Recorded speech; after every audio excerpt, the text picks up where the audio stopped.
this is Heather Hoffman, and I have a fun, abstract, kind of quick Copic coloring technique to share with you today. I'm using the June 2020 Kit of the Month from Unity Stamp Company.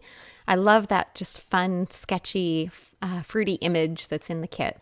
So I wanted to kind of use it to kind of spread over my card base. So I'm using my MISTI to line it up, and I always forget to take that foam piece out when I'm using my red rubber. You don't need that extra layer in there. And I'm using some Copic-friendly black ink. And thanks to my MISTI, I can stamp a couple times to make sure my impression is nice and deep and dark and black. And then I'm going to clean that stamp off. And then I kind of had to think about this again to get it reversed and laid the way it was on there, because I wanted to rotate it.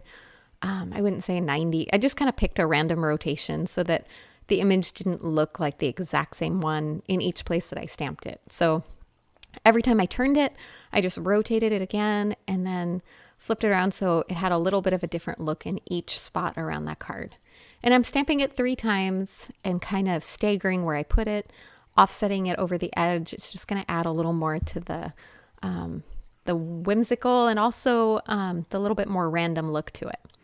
All right, now I picked just a rainbow of bright colored Copic markers, single colors, no blending, and I'm purposely messy coloring on this. And it was kind of hard for me to do this and purposely make sure that I went out of the lines, that I didn't do it perfect, that I just kind of smacked the color on there. I don't know how else to describe it. It's kind of just a little bit of a different feel to it, but I thought it kind of had an abstract, a fun effect in the end. So I'm making sure really purposely to kind of overlap, make sure I go out of the lines intentionally.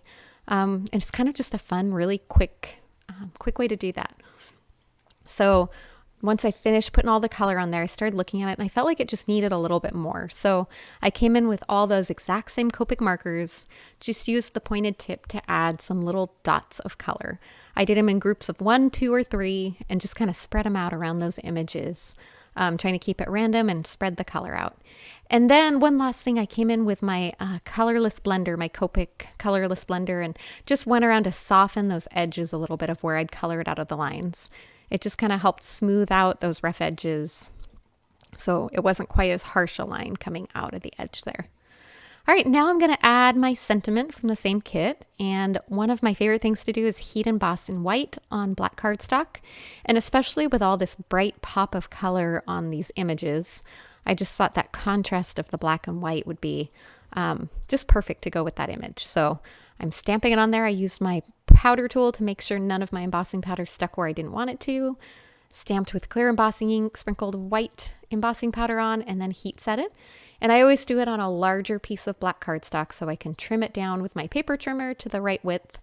And as you can see, it's already the width of an A2 card, but I decided I wanted that front panel to go just a little bit smaller on an A2 card front. So I just trimmed a little tiny bit equally off of all the sides, but I'm going to leave that black the same width that it is. So I can adhere this onto my card paste, and you can see there's a tiny white border around the edges.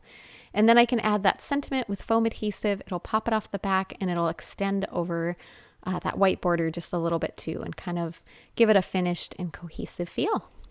All right, thanks so much for coming by today. I hope you enjoyed and have a wonderful day.